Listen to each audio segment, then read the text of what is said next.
Good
morning, French, bonjour, bonjour, plaisir de vous connaître. Oui.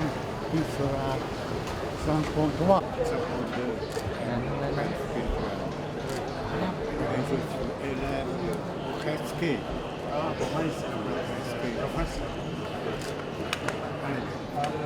Hello, thank you. Thank you. Okay. Yes.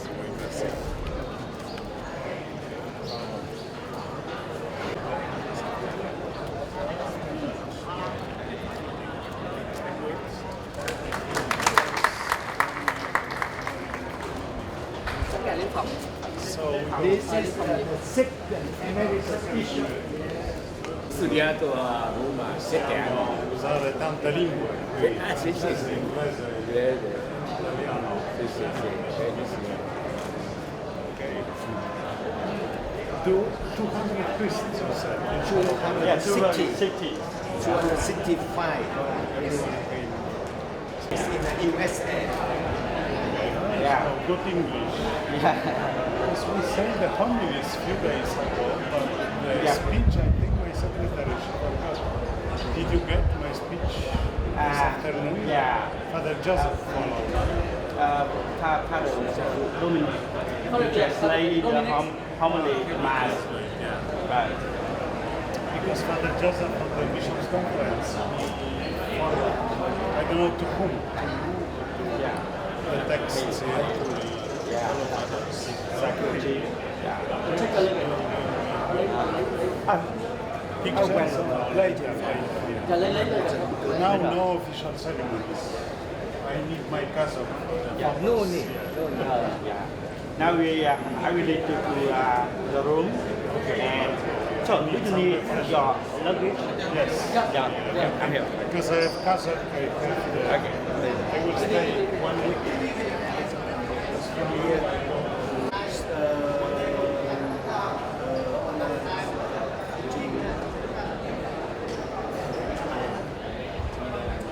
Saturday, after Saturday, Yes.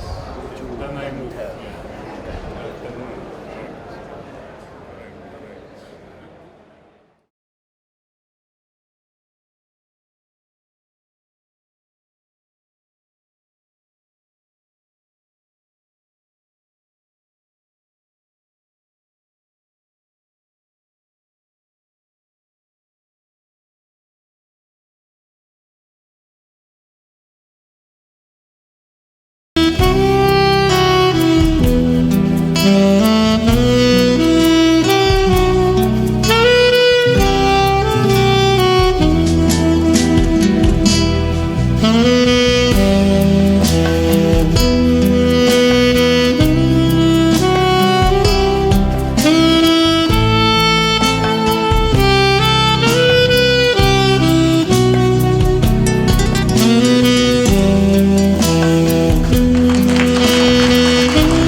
Chúng ta vỗ tay chúc mừng. Welcome.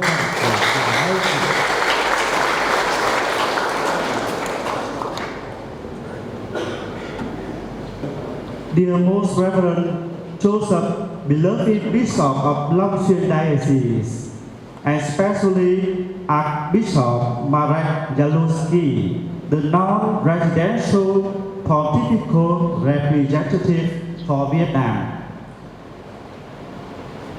I would like to introduce Father Louis, Vicar General of Xuyên Diocese, to come up and say some words to welcome you.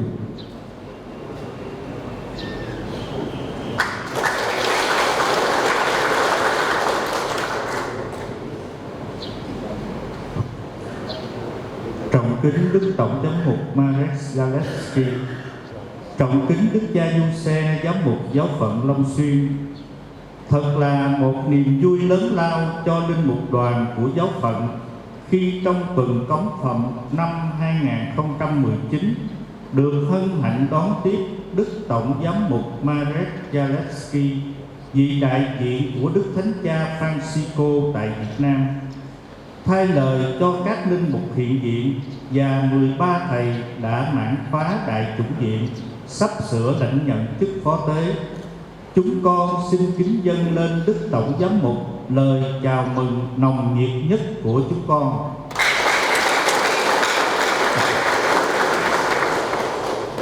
Kính thưa Đức Tổng, chúng con cảm tạ hồng ân bao la của Thiên Chúa vì Giáo phận Long Xuyên từ khi thành lập vào năm 1960 cho đến nay, ngay cả trong thời kỳ chiến tranh, chúng con vẫn luôn duy trì được tuần cấm phòng hàng năm cho các linh mục trong giáo phận, không hề gián đoạn năm nào.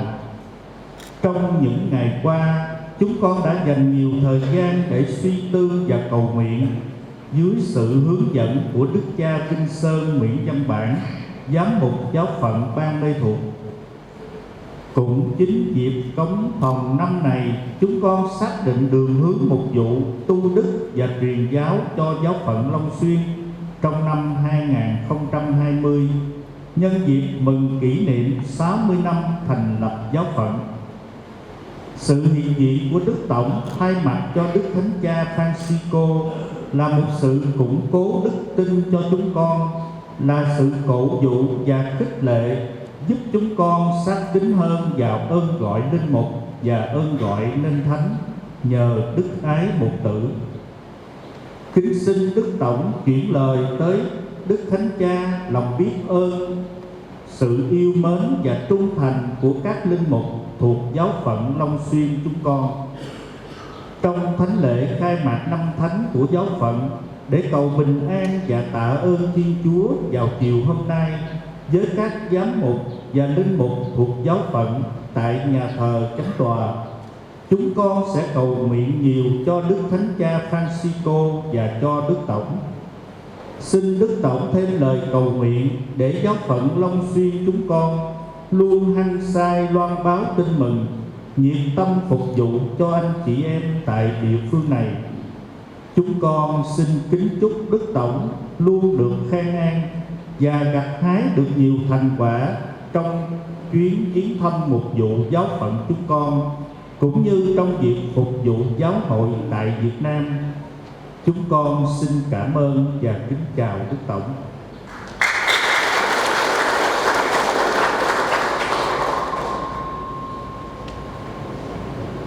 And we would like to hear golden words from you, Archbishop Marek Zalewski. Please be seated.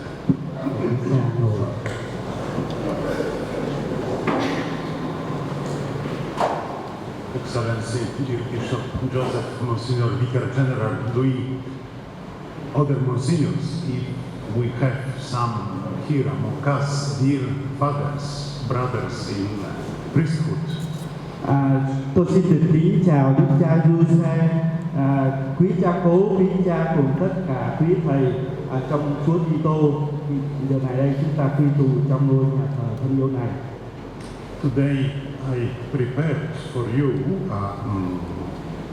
not very long, but I think serious speech that I will divide into parts. First part concerns the relation between bishop and diocesan priests, and the second part relations, or at least indications of our Mother Church, how should be relations between priests and lay people.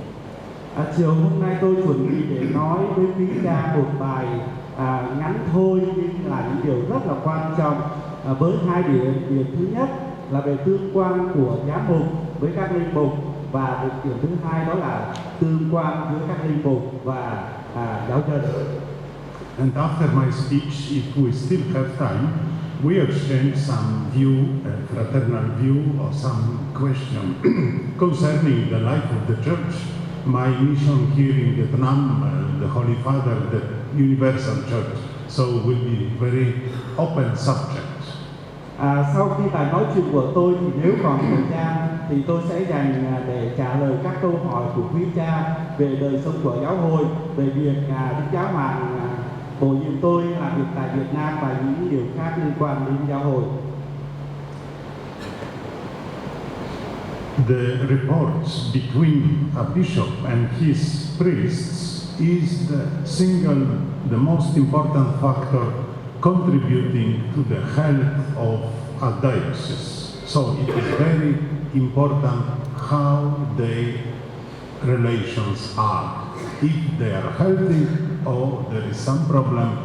And as you will see, I will explain later that the good relation in diocese depends on both sides. Side of the bishop and from the side of the priests. Mối tương quan giữa giám mục và linh mục đó là yếu tố rất là quan trọng, bậc nhất có thể làm nên sức sống của một giáo phận. Vì thế tôi sẽ dành rất là nhiều thời gian để giải thích cái mối tương quan như thế nào, và đặc biệt là cái mối tương quan giữa giám mục và linh mục tôi muốn trình bày trước tiên. Considering the teaching of the Church and many years of my pastoral and diplomatic experience around the world, it is clear to me that the one not negotiable for the growth of a local church is a sound and vibrant relationship between a bishop and the members of the presbyterate. Nghiên cứu về các giáo huấn của giáo hội và với nhiều năm kinh nghiệm phục vụ của tôi cùng với kinh nghiệm ngoại giao và quanh thế giới thì tôi nhận thức rõ ràng một điều là yếu tố quyết định cho một giáo hội địa phương phát triển đó là mối tương quan khăng khít và bền chặt giữa vị giám mục và các thành viên trong linh mục đoàn. Practically, we cannot announce fully the gospel of the Lord, the good news. We cannot evangelize our people and those who don't believe if the relation between you and your bishop are not healthy. Chúng ta có thể tìm thấy ở trong tin mừng cái mối tương quan giữa linh mục và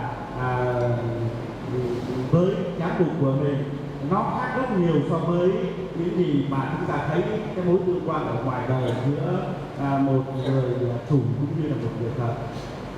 On one level, the priest-bishop relationship is anxious with the sort of supervisor-staff tensions that arise daily in the secular workplace. Trong một mức độ thì mối tương quan giữa giám mục và linh mục đã gây nhiều ưu tư, giống như tương quan giữa một vị đốc công với nhân viên của mình. Sự căng thẳng nổi lên hàng ngày ở nơi làm việc của thế giới trật tục. You know very well that the bishop is the person who oversees priest appointments, their aspirations and their futures. But of course, bishops are not typical bosses of a company, and priests are not average employees. We cannot compare the relations bishop-priests to those of boss employees. Diocesan priests, for example, promise obedience to their bishop on the day of their ordination. The lay people don't do it. Giám mục chính là người phải cẩn thận suy xét trong việc bổ nhiệm các linh mục, quan tâm đến những nguyện vọng và tương lai của các linh mục. Nhưng dĩ nhiên các giám mục không phải là những ông chủ kiểu mẫu, và các linh mục cũng chẳng phải là những người làm công hạ soàng. Chúng ta không thể so sánh mối tương quan giữa giám mục với các linh mục giống như mối tương quan giữa ông chủ với những người làm công. Ví dụ như các linh mục giáo phận thì hứa vâng phục đức giám mục của họ trong ngày chiều chức, còn chân thường thì không làm như vậy. As you see, this kind of relation is not simple. It's not only employer and employee. You, as priests, you don't sign any contract. You don't establish salary. You don't ask bishop to assure you the social insurance, medical care, all this. The things exist and is correct. But the relation, the nature of relation between you and your bishop is completely different from civil society. It's more like brothers. The relation must be based in mutual respect of the offices, but also in trust, respect for the person. We have to consider always the whole church, the nature of the church, to understand well the nature of relationship between priests and bishop. Quý cha thấy cái mối tương quan giữa giám mục và linh mục thì nó cũng giống như là mối tương quan ngoài đời và giữa ông chủ và người làm công, nhưng thực ra cái bản chất của nó thì hoàn toàn khác nhau, bởi vì các cha phục vụ thì không có lấy lương gì hết á, còn người đời thì người ta lấy lương. Cái tương quan giữa giám mục và linh mục là phải đặt trên một cái sự tin tưởng lẫn nhau, và vì thế để nó hoàn toàn khác biệt. Let's see what the church teaches us. Theologically, the Catechism of the Catholic Church describes the brotherhood among priests and their bishop in the following way. All priests are bound together by an intimate sacramental brotherhood, but in a special way they form one priestly body in the diocese to which they are attached under their own bishop. Theo thần học, sách giáo lý của Thánh Tông Giáo mô tả một tình huynh đệ giữa các linh mục và giám mục của họ. Tất cả các linh mục liên kết mật thiết với nhau bằng một tình huynh đệ do bí tích, nhưng đặc biệt trong một giáo phận thì các ngài hợp thành một linh mục đoàn duy nhất dưới quyền giám mục của mình. Talking of one body, obviously we think of Saint Paul. He compared the church as a body with different members having different functions. Beautiful image, very simple to understand. The same is the Catholic Church. You can check how is Vietnamese version, what they say, but English official text says that the all priests in one diocese, in any diocese, they form a priestly body attached to their bishop and worked under their own bishop. Chúng ta thấy Thánh Phaolô đã thuyết phục chúng ta về cái điều này, và trong thư của ngài nói rằng giáo hội tuy có nhiều thân thể nhưng mà trong một thân thể mà đầu là Chúa Kitô. Vì thế ở trong một giáo phận thì các linh mục phải hiệp thông với nhau và phải thi hành cái sứ vụ của mình dưới quyền của vị giám mục của mình. I understand that this language is very theological and difficult, maybe, but is very exact. Let's take another example of somebody you know very well and you love his teaching and his personality. Is Saint John Paul II. Tôi hiểu rằng là ngôn ngữ thì nó có thể khác nhau, nhưng mà cái nội dung truyền tải thông điệp thì nó phải giống nhau, và chúng ta tìm thấy điều đó ở trong thư của Thánh Phaolô Tông Đồ. So the Catechism speaks us about this intimate sacramental brotherhood. Pope John Paul II summarizes very well in one sentence the teaching from the Vatican II. He said, the ordained ministry has a radical communitarian form and can only be carried out as a collective work. In Pastore da Vobis. Khi suy nghĩ về thư của Thánh Phaolô thì Đức Giáo Hoàng Gioan Phaolô II đã tóm lược một câu rất là hay trong lời dạy của Công đồng Vaticano II rằng thừa các vụ được phong ban bản chất cộng đồng và chỉ có thể được hoàn thành như là một công trình tập thể. Cái điều đó được trích ở trong công huấn Pastore da Vobis. So what the Catechism calls one priestly body, John Paul II used to call a communitarian form of presbyterate.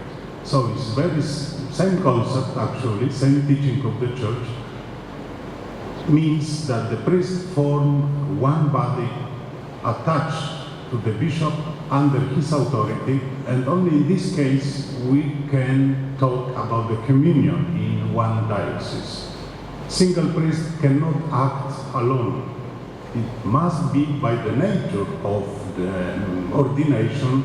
He is attached to other priests, but also in a special way to his bishop. Đức Giáo Hoàng Gioan Phaolô II đã dùng một từ nữa là bản chất cộng đồng. Vì thế mà chúng ta cũng trong một cái giáo phận thì chúng ta có thể diễn giải rằng các linh mục thì cũng phải hiệp thông với giám mục, và cái điều này cũng có thể đề cập và nói đến cái đề tài hiệp thông ở đây, các linh mục thi hành sứ vụ dưới quyền của giám mục. And the collective work, so the working together, what John Paul says means to act, to evangelize, always under the authority of bishop and with his mandate.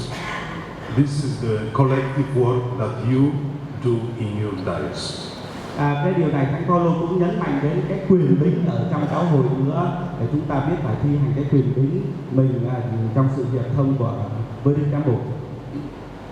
Still, a healthy relationship is a two-way street, two-way highway, without forgetting the hierarchy in the church.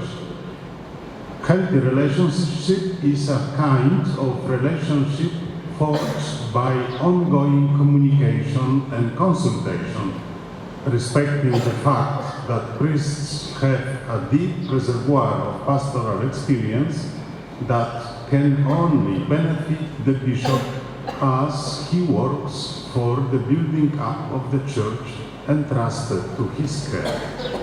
Hơn nữa, một mối tương quan lành mạnh phải là con đường hai chiều, nhưng không được quên tôn ti trật tự ở trong giáo hội.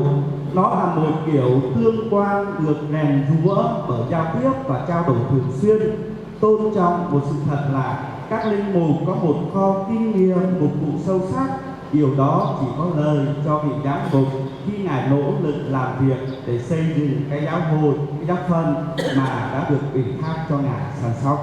So this two-way street means that we have the same holy order, but bishops, they have fullness of that order and they have authority on the priests. This is what I am calling hierarchical relation in the church. But the bishops also must respect your point of view, your pastoral experience, your advice. Cái tương quan hai chiều này thì dựa trên sự bình đẳng của chức thánh, nhưng mà vị giám mục thì có chức thánh đầy đủ hơn, và như vậy thì chúng ta phải tuân thủ hay tuân theo cái trật tự đó để chúng ta vâng phục đức giám mục của mình. Such openness and regular consultations should create in any diocese, not only here in your diocese, should create a sense of trust with priests and conveys that the bishop has respect for them. Sự cởi mở và thường xuyên trao đổi giữa linh mục và giám mục sẽ làm nên một sự tin tưởng dành cho các linh mục và truyền tải thông điệp rằng vì giám mục có một sự tôn trọng dành cho các linh mục của mình. The kind of approach cannot help but generate a favorable climate for the bishop to challenge his priests with their needs challenging and motivate them to take ownership for the needs of the entire diocese and not just the parish or community they serve. Kiểu tiếp cận này không thể giúp nhưng nó lại tạo ra một không khí đầy triển vọng để vị giám mục có thể khuyến khích các linh mục của ngài khi họ cần điều đó và thúc đẩy họ đảm nhiệm những nhu cầu của toàn thể giáo phận, chứ không chỉ là cái giáo xứ hay là cái cộng đoàn mà họ đang phục vụ mà thôi. What we need today is a transformational process ongoing the entire diocesan presbyterate with its bishop in frank and faith-centered dialogue leading to a common rededication to priestly ministry. Điều chúng ta cần ngày hôm nay đó là một quá trình biến đổi được thực hiện trong toàn thể linh mục đoàn giáo phận với giám mục của họ trong sự đối thoại chân thành và lấy đức tin làm trọng tâm nhằm dẫn đến một sự tái dấn thân chung cho sứ vụ linh mục. You understand that having limited time, I can only summarize, not even summarize the teaching of the Church. What I am sharing with Your Excellency, with you fathers, is the few lines how should the relation between you and your bishop be. Obviously, we talk about the relation based on prayer or mutual respect of the application of teaching of the Catholic Church. But first of all, among all, remember the words of Jesus Christ, without me you can do nothing. So always Jesus Christ is our supreme authority. And starting from this point of view, we are invited to improve the relations between priest and bishop, to be more healthy, more visible, because it's easier to evangelize. It's easier to give the witness, testimony to the world when we collaborate perfectly. Bởi vì thời gian có hạn cho nên là tôi không có triển khai nhiều, nhưng mà tôi cũng tóm lược lại tất cả những điều đó để muốn nói lên rằng đó là cái tầm quan trọng của mối tương quan mật thiết giữa giám mục và linh mục của mình, nó làm nên cho sức sống của giáo phận, nhưng điều đó chỉ được thi hành do ơn Chúa mà thôi, cho nên chúng ta cũng phải cầu nguyện nhiều với Chúa. Và khi cái mối tương quan giữa giám mục và linh mục được khăng khít với nhau như vậy thì đó là chứng tá cho thế giới ngày hôm nay. Another aspect, another second part of my talk is your relations with lay people, with your faithful. Because you as priests, especially parish priests, assistant priests working in the pastoral fields, you are like in the middle between your bishop and your faithful. Cái phần thứ hai tôi muốn chia sẻ với quý cha đó là về tương quan giữa các linh mục và giáo dân của mình. Các linh mục cha sở hay là cha phó nhưng ở trong giáo xứ thì nó là cái người mà đại diện cho đức giám mục của mình ở nơi giáo xứ của mình. And here I would like to quote immediately Christi Fideles Laici. It's a document very important for this aspect. When we talk, when we like to understand the mission and responsibility of our faithful, we have to refer to this very important document, Christi Fideles Laici, the mission of the lay people in the church. Tôi muốn dựa vào cái thông huấn Christi Fideles Laici về sứ mạng của người giáo dân ở trong giáo hội để chia sẻ với quý cha trong buổi chiều hôm nay. This document, as you know, it is a summary of the teaching that arose from 1987 Synod of Bishops on the vocation and mission of the laity in the church and in the world. The document's subtitle is On the Vocation and the Mission of the Lay Faithful in the Church and in the World. Its primary scripture texts were the parable of the workers in the vineyard and the story of the true vine and branches. Tông huấn Christi Fidelis nó tóm tắt cái lời dạy của Thượng Hội đồng Giám mục vào năm 1987 về ơn gọi và sứ mệnh của người giáo dân trong giáo hội và thế giới.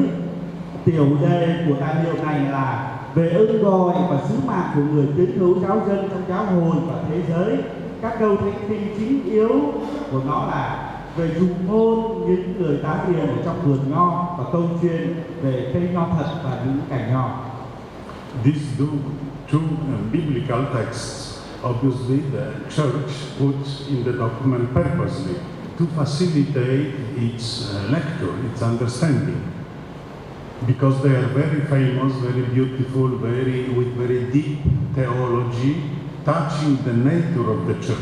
All of you knows the parable of the workers in the vineyard, and everyone, even the lay people, the catechists, the families, they know the story of the true vine and branches. They are very similar, but the message is one. Each one has a place in the church, but everyone takes life from Christ. Without Christ, we are useless workers.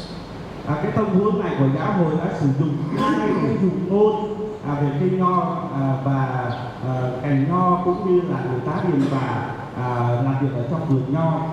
Hai cái dùng ngôn này rất là nổi tiếng và chắc hẳn là quý cha cũng đã thuộc cái dùng ngôn này, biết cái dùng ngôn này, và nó muốn nói về cái sự liên kết giữa một người linh mục cũng như các cái nhánh nho, cành nho là những giáo dân của mình. The goal of the document of this Christi Fidelis Laici is to indicate the role of lay participation in human society. This exhortation intends to steer and promote a deeper awareness among all the faithful of the gift and responsibility they share, both as a group and as individuals, in the communion and mission of the church.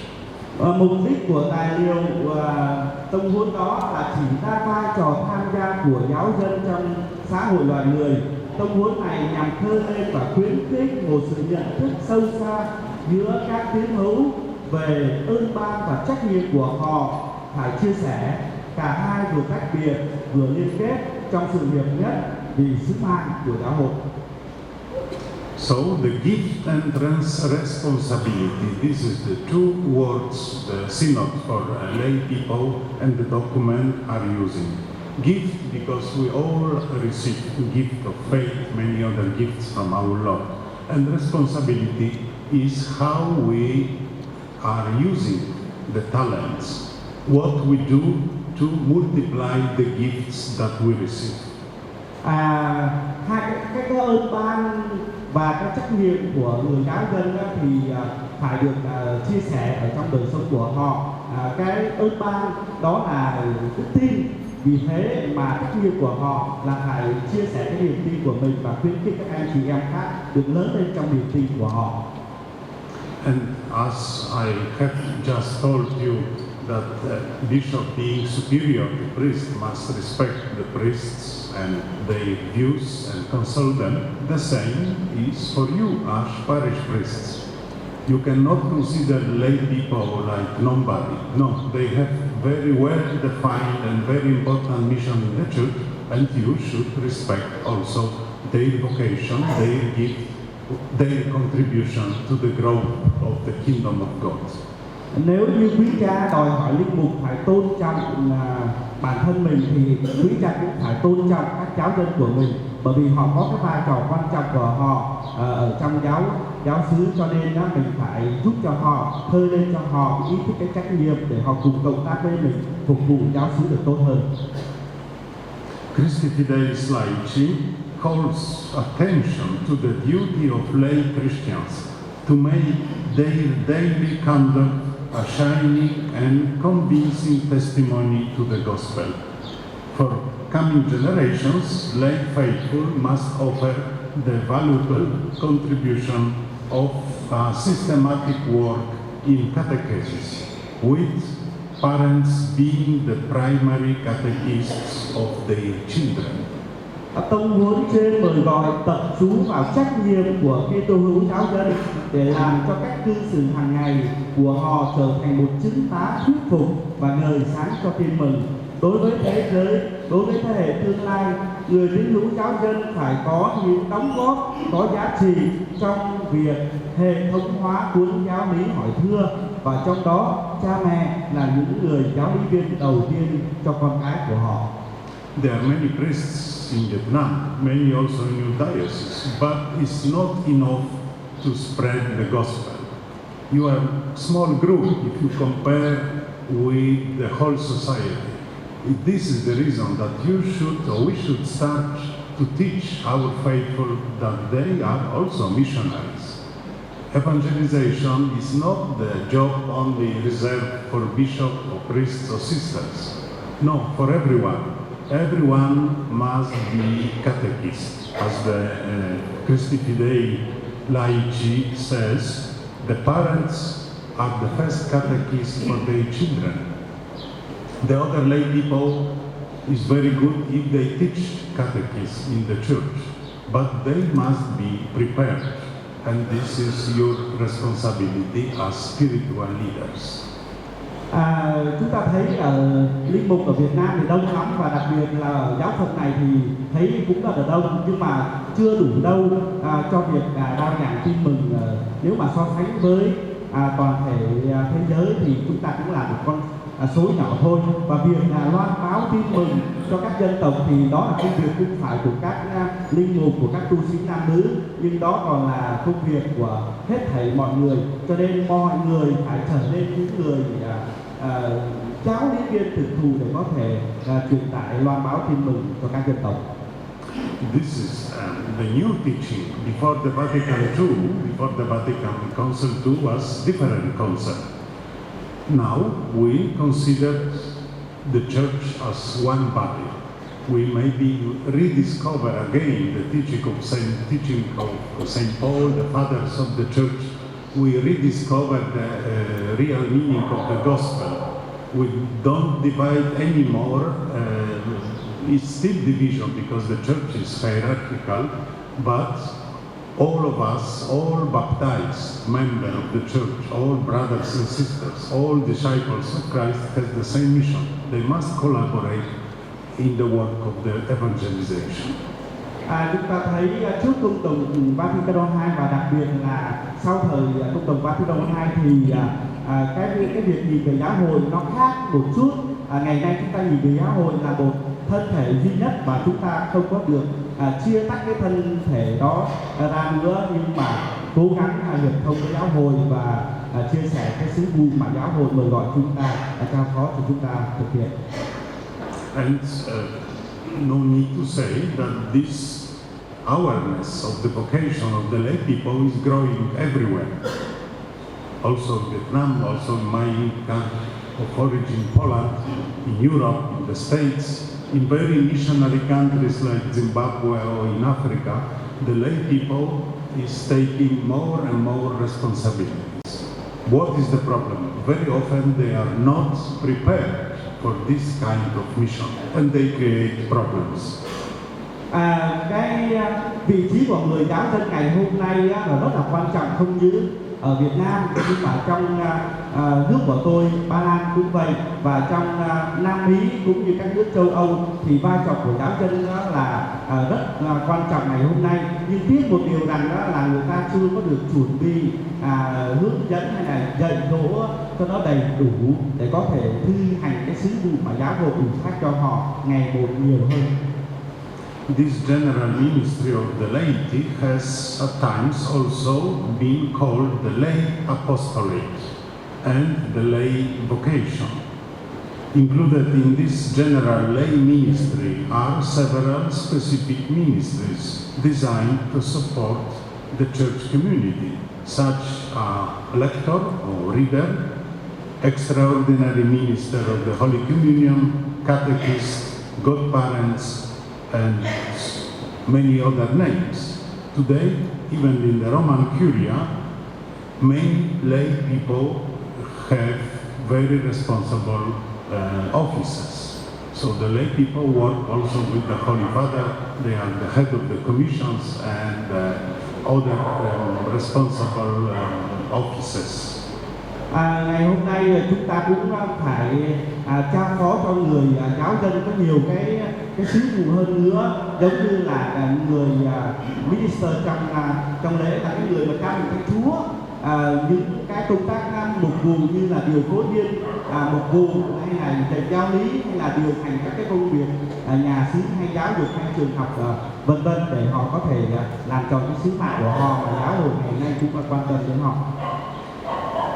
You understand very well that this fact of giving to lay people the responsible places, offices, depends on the situation of the church.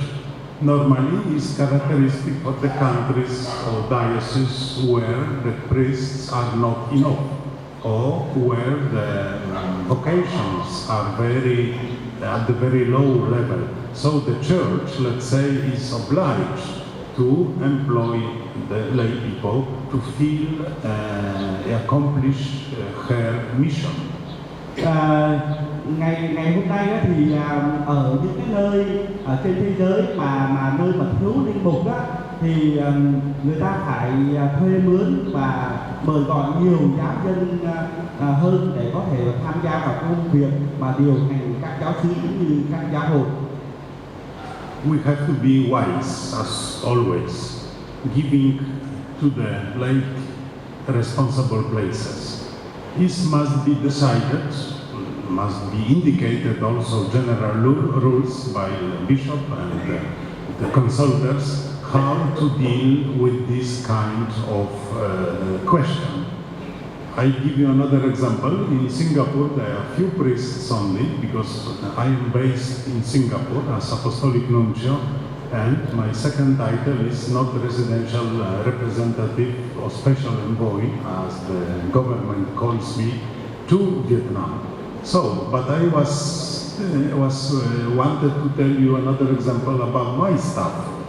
There are no many priests, no sisters in Singapore, so I had to employ a lady in my office. So I have one priest, which is diplomatic secretary, and a Singaporean citizen, a lady who works as my personal assistant.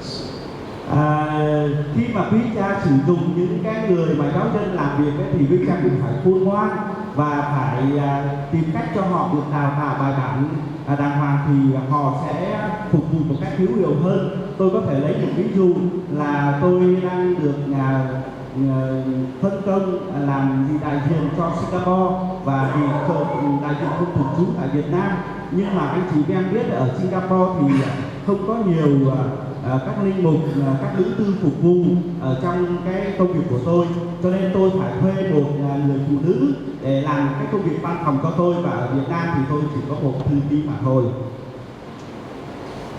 And the job of our small office goes relatively well. There's good relations, respect. She has her own salary, not very high, but almost working as volunteer.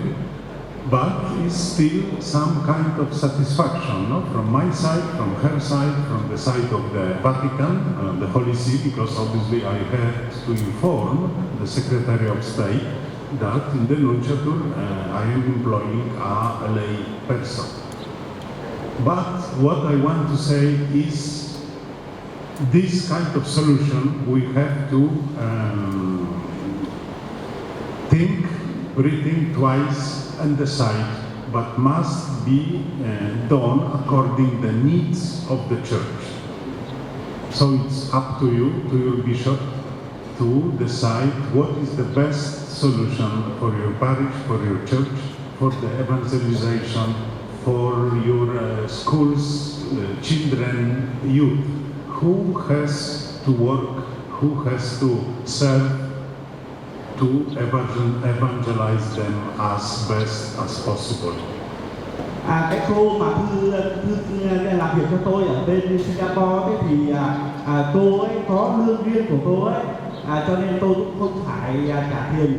Cô ấy làm việc volunteer, làm việc không công cho tôi. Nhưng mà cái điều đó cũng quan trọng cho bạn. Tôi muốn nhấn mạnh một điều rằng khi mà các cha sử dụng những người giáo dân mà phục vụ thì mình phải là khôn ngoan, bởi vì mình là giám mục, mình là linh mục ở trong một giáo xứ thì mình có quyền quyết định đâu là các điều cần thiết cho giáo phận và giáo xứ của mình để có thể thi hành sứ vụ cũng như có thể loan báo tin mừng được một sự tốt đẹp. And before concluding, I would like to share with you, to tell you what the lay ecclesial ministry must include. There are following characteristics of when we talk about the lay ecclesial ministry. Trước khi kết thúc thì tôi cũng chia sẻ với quý cha một số cái tác vụ của giáo dân ở trong giáo hội. Cũng có thể là mình cũng phải cho họ một cái vị trí nào đó để có thể thi hành sứ vụ của mình, và trao cho họ hay là cho họ một cái tác vụ nào đó để cho họ có thể cộng tác đắc lực với việc mục vụ của chúng ta. So this lay ministry includes authorization of the hierarchy to serve publicly in the local church, includes leadership in a particular area of ministry, close mutual collaboration with the pastoral ministry of bishops, priests and deacons, and preparation and formation appropriate to the level of responsibilities that are assigned to them, including human, spiritual, pastoral and theological dimensions. Thực sự thì họ công tác rất là đắc lực trong việc mục vụ với các giám mục, linh mục và phó tế, cho nên mình phải có chuẩn bị cho họ có được một sự đào tạo thích đáng để họ có thể lãnh những trách nhiệm được ủy thác. Những trách nhiệm đó bao gồm chiều kích nhân bản, thuộc linh, thần học cũng như là mục vụ. And I must say that this is a weak point of all this theology of the laity. If there is no proper formation, it is better not to give any responsibility to the lay people in your parishes. So they must be prepared. They must be knowledgeable. They must understand also the nature of the church, because as I have told you before, the relation with priests and bishop and relation between priests and lay people is not the same relation as in the civil society. It's not employer and employee. We all work for the same goal, for the same good, and we all follow Jesus Christ. Nhưng tôi phải thú thật rằng đây là một điểm yếu. Bởi vì sao? Bởi vì nếu mà người giáo dân mà người ta không được đào tạo bài bản thì mình cũng nên trao cho họ một tác vụ nào đó. Mình phải đào tạo và giúp cho họ hiểu được cái bản chất của giáo hội là cái gì. Trong cái tương quan làm việc và phục vụ trong giáo phận cũng như trong giáo xứ thì không có phải là chỉ là cái tương quan giống như một người chủ và một người thợ làm công mà thôi, mà chúng ta phải cho người ta hiểu cái mục đích của giáo hội, sứ vụ của giáo hội là gì, để người ta có thể cùng với mình là thi hành cái sứ vụ của giáo hội được một cách tốt đẹp hơn. Dear Fathers, next coming Sunday is already first Sunday of Advent, so we are approaching this holy season of preparation for the Nativity of our Lord. And I would like to wish you now, since I don't see you before Christmas, wishing you a spiritually fruitful Advent and Merry Blessed Christmas. And at the end, I bestow on you my apostolic blessing. Thank you for your kind attention. Kính thưa quý cha, tuần tới là chúng ta bước vào tuần thứ nhất mùa vong và sắp tới nữa là Giáng sinh, mà tôi cũng không thể hiện diện ở đây với anh chị em vào buổi Giáng sinh được, cho nên tôi mượn cơ hội này để chúc anh chị em hưởng một mùa vong ơn sủng nhiều ơn thánh, và tôi cũng gửi đến anh chị em đó là cái phép lành của Tòa Thánh. Cảm ơn anh chị em đã lắng nghe.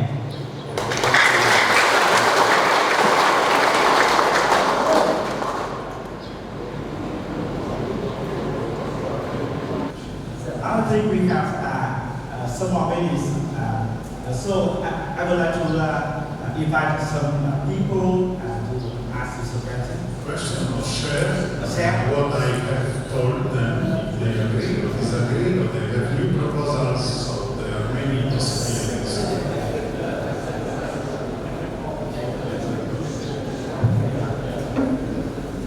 Thưa Đức Tổng, trước hết là xin đại diện cho tất cả các linh mục hết lòng cảm ơn Đức Tổng đã hiện diện ở đây. Và đặc biệt cái bài nói của Đức Tổng về tương quan giữa giám mục với lại linh mục, và nhất là tương quan giữa linh mục với lại giáo dân, đó là những đề tài mà chúng con suy niệm, cầu nguyện và áp dụng trong năm 2019 vừa qua, và đồng thời năm 2020 sắp tới.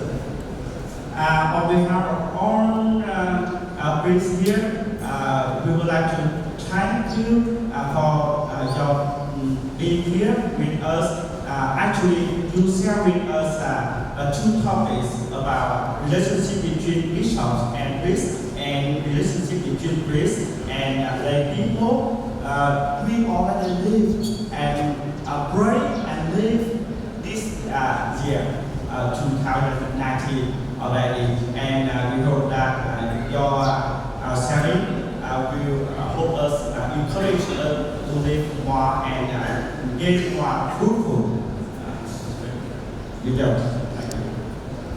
Và có lẽ anh em linh mục chúng con cũng là thứ nhất là biết đâu là cái nhiệm vụ chính của Đức Tổng ta hiện nay trong hoàn cảnh hiện tại bây giờ trong cái tương quan giữa Tòa Thánh Việt Nam, và cái thứ hai là cái tiến trình quan hệ song phương giữa Tòa Thánh và Việt Nam hiện thời đang đi tới đâu. We want to ask you a question about the relationship between Vatican and the government, Vietnamese government now. Very good question. Một câu hỏi rất là hay. Đức cha hỏi là cái mối tương quan giữa cái này biết thật chứ rồi.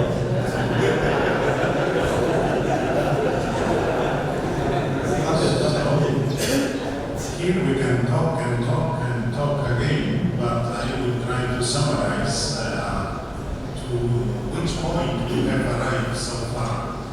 Tôi chỉ muốn tóm tắt một bài hình ngắn xíu thôi. Somebody recently was joking that good relations is always based on the relation of goods. Mọi người vẫn thường chạm nhau rằng một cái tương quan tốt là dựa trên những cái điều tốt đẹp. I don't know how you translate this in Vietnamese, but goods in English, good is good, but goods means the material things, property, houses, churches, hospitals. If this relation at the level, material level is good, also diplomatic relation is good.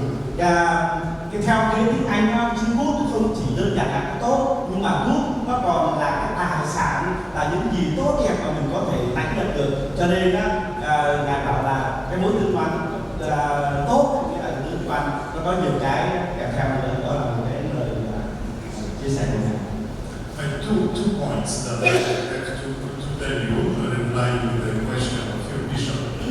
First, almost 6-7 years ago, there was established so-called bilateral commission, Holy See Vatican bilateral working group, to discuss regularly the relation between the government of Vietnam and the Holy See, the Vatican, and relation between Catholic Church in Vietnam and civil authorities. Thực ra thì khoảng 6-7 năm trước thì chúng tôi cũng đã thảo luận cái vấn đề về tương giao giữa nhà nước Việt Nam và Vatican, và giữa người Công giáo Việt Nam với chính phủ Việt Nam như thế nào. So The works has been going for 7 years now. Normally this group, working group, there are about 7-8 members. They meet twice, 3 times a year to update the situation, to exchange the views, how is the Catholic, or how should be the Catholic Church in Vietnam, and how is the rule, what is the rule and office of Pontifical Representative. Chúng tôi có thể có một cái nhóm khoảng 7-8 người đã làm việc chung với nhau, họ họp với nhau một năm khoảng 3 lần để làm sao tìm ra được những cái giải pháp tốt nhất trong cái mối tương quan giữa giáo hội Việt Nam và chính quyền, cũng như là mối tương quan giữa Vatican và chính quyền Việt Nam. And this group will continue, obviously, its work. But what is new recently, 1 year ago, the government of Vietnam has proposed a text called The Status and the Role of the Resident Pontifical Representative in Hanoi. So from no resident, we are changing the word to resident, but to be appointed this resident representative of the Holy Father, we need more time, because now, as I told, for the last year, we are negotiating the text of the agreement, the rules, privileges, the rights and obligation of the Pontifical Resident Representative. Thực ra một năm vừa qua thì nó có một cái tiến triển cũng khá tốt, đó là tôi được bổ nhiệm làm vì đại diện tòa thánh không thường trú tại Việt Nam, nhưng mà cái tiến trình mà để cho tôi có thể được làm một cái vị thường trú tại Việt Nam thì chúng ta cần rất nhiều thời gian và chúng ta cần phải cầu nguyện cũng như thảo luận nhiều về vấn đề này. What is important here is two things, or three main information, that the office, if we reach agreement, because it's negotiations, the office will be in Hanoi, first characteristic, the capital. Second one, this office must be completely detached from the Catholic Church institutions or Catholic Church property. And the third one, the representative of the Pope will not be a diplomat, will not enjoy diplomatic immunities and privileges. So we are not talking about diplomatic relations. This is many ambassadors, priests and even bishops, they commit this mistake. They think that we are negotiating the diplomatic relations between Vietnam, socialist, communist government and the Holy See. No, we are talking about friendly relations, special status, but not diplomatic relations. So I repeat the three things: the office in Hanoi, no diplomatic privileges, and what was the third one? Property outside the Catholic Church. Thực ra cái tiến trình này nó phức tạp lắm, như chúng ta nghĩ đầu tiên nếu mà bổ nhiệm làm bình thường trú tại Việt Nam thì phải nghĩ đến cái chuyện một cái văn phòng mà phải đặt ở Hà Nội. Thế đến là tất cả những cái tài sản liên quan đến các hội thì chúng ta phải tiếp tục giải quyết, và thấy là các mối liên quan này nó chưa có gọi là chính thức như chúng ta mong muốn đâu, ngoài ra ta có thể điểm một chút. So in the future somebody will come, it's not so quick. Also because we cannot accept the status of this representative as somebody dependent from the government.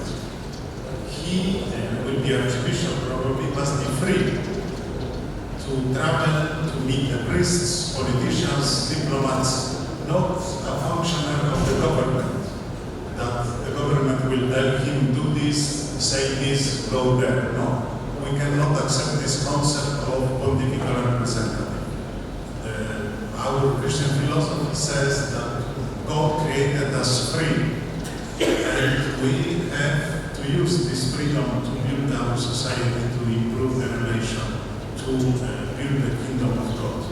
But with pleasure, if something will change, I hope soon I will come and inform you, give you more information about office. For now, we are negotiating a future status of Pope's representative.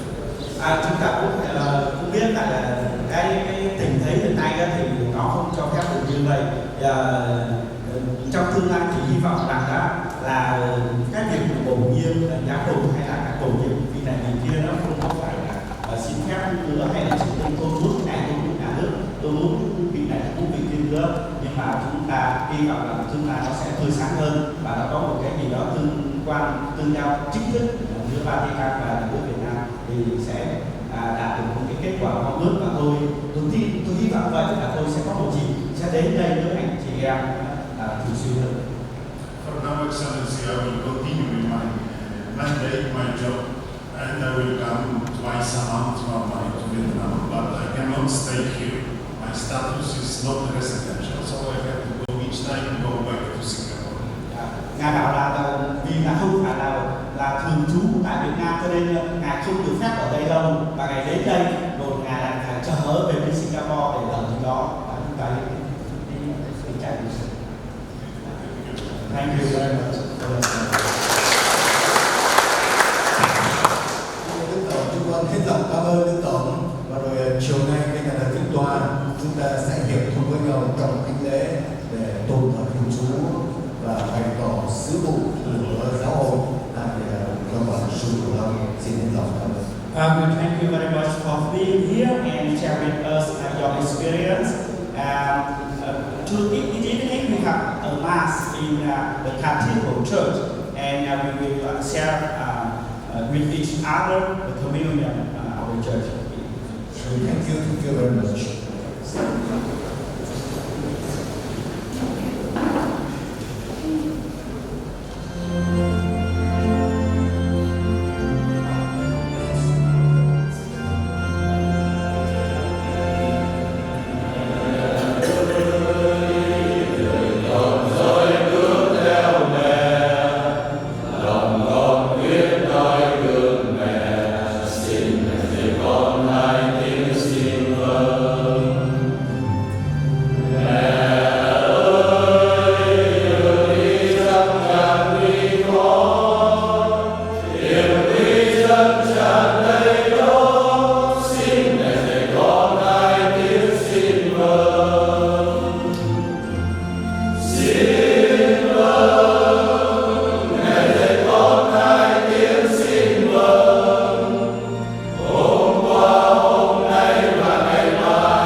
God bless you, the Father and the Son